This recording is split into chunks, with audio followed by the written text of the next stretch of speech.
देश में आतंक का नया टेरर सेंटर इस वक्त फरीदाबाद बना हुआ है। फरीदाबाद की ये अल फलाह यूनिवर्सिटी, जहां से बड़ी खबर ये निकलकर सामने आ रही है कि जिस I-20 कार में धमाका हुआ वो 11 दिन तक कार इसी यूनिवर्सिटी के कैंपस में खड़ी हुई थी।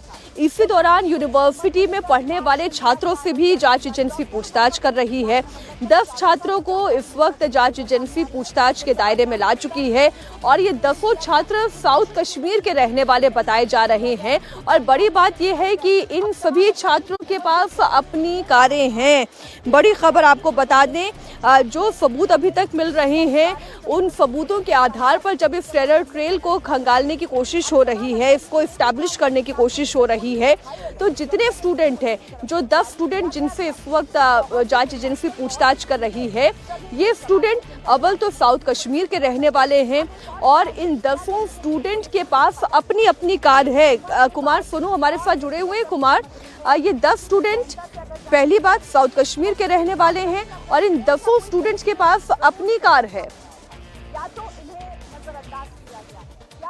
देखिए, बिल्कुल जो मैं आपको बता दूं, अल फलाह यूनिवर्सिटी है, उसके अंदर जो मैक्सिमम जो छात्र हैं वो जो कश्मीर से पढ़ने वाले स्पेशली जो छात्र हैं वो साउथ कश्मीर के सबसे ज़्यादा हैं। यानी कि साउथ कश्मीर से आने वाले जो छात्रों की संख्या है वो सबसे ज़्यादा है। और जो ये पूरा डॉक्टर्स का गैंग पकड़ा गया है ये भी साउथ कश्मीर के हैं। तो कई स्टूडेंट से जो है वो फरीदाबाद क्राइम ब्रांच की पुलिस ने पूछताछ की है। कई लोगों को हिरासत में लेकर पूछताछ किया। कल तकरीबन 6 जो स्टाफ मेंबर हैं या फैकल्टी मेंबर हैं या स्टूडेंट्स हैं उनको जो है पूछताछ की है हिरासत में लेके। इनमें अधिकतर जो है वो फैकल्टी का स्टाफ है और इनसे लगातार अभी भी पूछताछ की जा रही है। कल भी जो है डिटेन करके किया था और आज जो है जो फरीदाबाद क्राइम ब्रांच की पुलिस है वो आज अल फलाह यूनिवर्सिटी में भी गई थी और अंदर जाकर जो है तमाम जो लोग हैं जो वहाँ पर काम करते हैं, चाहे वो लैब असिस्टेंट हो या फिर HR हो या फिर प्रिंसिपल हो हॉस्पिटल की, मेडिकल कॉलेज की, उनसे जो है लैब असिस्टेंट से जुड़ी हुई एक और बड़ी खबर कुमार इस वक्त इंडिया टीवी के पास है।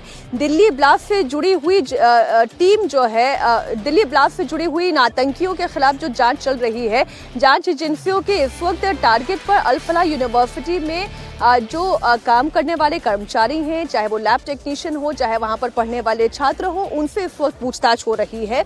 और जो एक और बड़ी जानकारी निकलकर सामने आई, ये जो डॉक्टर मुजम्मिल है उसने एक कमरा जो है यहाँ किराए पर लिया था और कमरा भी उसने ऐसी लोकेशन पर लिया था जो एकदम भीतर की तरफ हो। शुरुआत में उसने अपना आइडेंटिटी प्रूफ भी सबमिट नहीं कराया था और कोशिश ये थी कि कमरा, जो कि अब इस वक्त जांच एजेंसियां इस कमरे को सील कर चुकी है, उसका लैपटॉप भी अपने कस्टडी में ले चुकी है और उस पर भी लगातार जो उसका डेटा है, डंप डेटा है, उसे भी रिकवर करने की कोशिश हो रही है। इस कमरे का पेमेंट भी 2 महीने का एडवांस में मुजम्मिल ने कर दिया था और जानबूझ करके सबकी नजरों से बचने के लिए अंदर की तरफ का ये कमरा लिया गया था और कमरा किराए पर लेने के साथ साथ ही यहाँ पर विस्फोटक शिफ्ट कर दिया गया था। अब दिल्ली धमाके से जुड़ी हुई एक और बड़ी खबर हम दर्शकों को बता दें। NIA ने ब्लास्ट केस की जांच तेज की है और श्रीनगर में NIA की टीम हाफिज इश्तियाक से पूछताछ कर रही है। जम्मू कश्मीर पुलिस की टीम फरीदाबाद से हाफिज इश्तियाक को लेकर श्रीनगर ले गई है और इश्तियाक के मकान में ही चूंकि मुजम्मिल किराए पर रह रहा था और इस घर से पुलिस को करीब 2500 किलो विस्फोटक मिला था। और जब ये रिकवरी हुई थी, हमारे सहयोगी कुमार सोनू लगातार इस पूरे ट्रेल को उस वक्त रिपोर्ट कर रहे थे। कुमार, हाफिज इश्तियाक कौन है, ये कैसे डॉक्टर मुजम्मिल से जुड़ा हुआ है और क्या हाफिज इश्तियाक का भी की बिलोंगिंग कश्मीर के साउथ कश्मीर से ही है? देखिए, जो हाफिज इश्तियाक है वो उसका घर जो है वो फतेहपुर तगा गांव में है, जिस घर का कमरा जो है डॉक्टर मुजम्मिल ने किराए पर लिया था। इसके अलावा एक कमरा जो है धौज गांव में उसने किराए पर लिया था।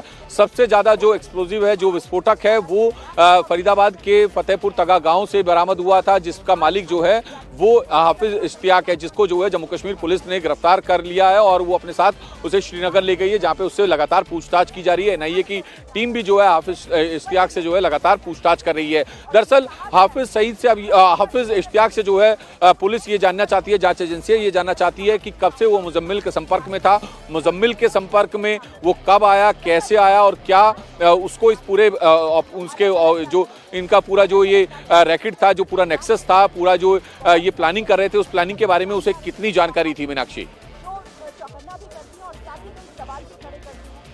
कुमार, लेकिन देखिए अगर हम कुछ चीज़ों को समझने की कोशिश करें, अगर दिल्ली एनसीआर हम कहीं पर भी अगर कोई कमरा किराए पर लेते हैं, अपने आइडेंटिटी प्रूफ सबमिट कराते हैं, नज़दीकी पुलिस थाने से वेरिफिकेशन होता है, तब कहीं जाकर कोई कमरा किराए पर मिलता है। और फिर किन किन स्तर पर यहाँ पर अगर हम यूं कहें कि हाफिज इश्तियाक एक मददगार के तौर पर मुफम्मिल के लिए काम कर रहा था, या हाफिज इश्तियाक को ये बिल्कुल जानकारी ही नहीं थी कि किस तरीके के माइंडसेट के रेडिकल व्यक्ति को वो ये कमरा किराए पर दे रहा है। इससे बहुत सारे सवाल हैं। किसी भी तरीके का क्या पुलिस बैकग्राउंड चेक हुआ ही नहीं था कमरा किराए पर देने से पहले, और कमरा किराए पर दे भी दिया गया, उसके बाद इतना विस्फोटक लाकर रखा गया है? क्या किसी को कोई कानो कान खबर तक नहीं हुई?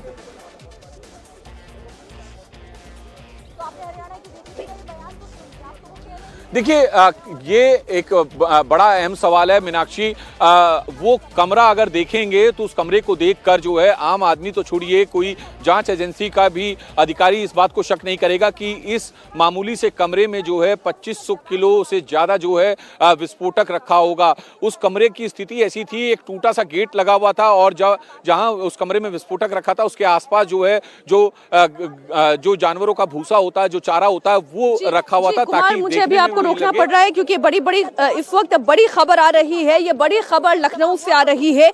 आतंकी मॉड्यूल में लखनऊ से गिरफ्तार डॉक्टर शाहीन के पूर्व पति डॉक्टर जफर हयात का बयान सामने आया है। पेशे से जफर हयात नेत्र रोग विशेषज्ञ हैं। उन्होंने कहा कि तलाक के बाद से उनका शाहीन से कोई कनेक्शन नहीं है। उनकी शादी से 2 बच्चे हैं, वो दोनों बच्चे उनके साथ हैं, उनकी वो परवरिश कर रहे हैं। उनसे बात की हमारे सहयोगी रुचि कुमार ने। रुचि से हम चर्चा इस पर करें, इस पर और ज़्यादा जानकारी हासिल करें। ये एक बड़ी खबर है। शाहीन तलाकशुदा थी, उनके 2 बच्चे भी थे। जफर हयात जो उनके एक्स हस्बैंड है, उन्होंने क्या कहा शाहीन के बारे में, वो आपको सुनाते हैं। वो शादी मेरी 2012-13 में मेरा डिवोर्स हो गया। उसका मेरा कोई उसका कनेक्शन नहीं रहा, कोई भी रिलेशनशिप नहीं रहा। ना मुझे ये पता था कि वो है कहाँ पे। प्रेजेंट टाइम में भी कहीं नहीं कोई पता था, और जब से वो कहीं है तब से उन सब पे मेरा कोई कंटैक्ट नहीं रहा, नहीं कोई मेरे बच्चों को कंटैक्ट था। कारण तो वही समझ सकते हैं क्योंकि उन्होंने लिया था, तो वही समझ सकते उस चीज को। 2 बच्चे थे उस टाइम, एक 7 साल का बच्चा था और एक 4 साल का बच्चा था। दोनों बच्चे मेरे साथ में।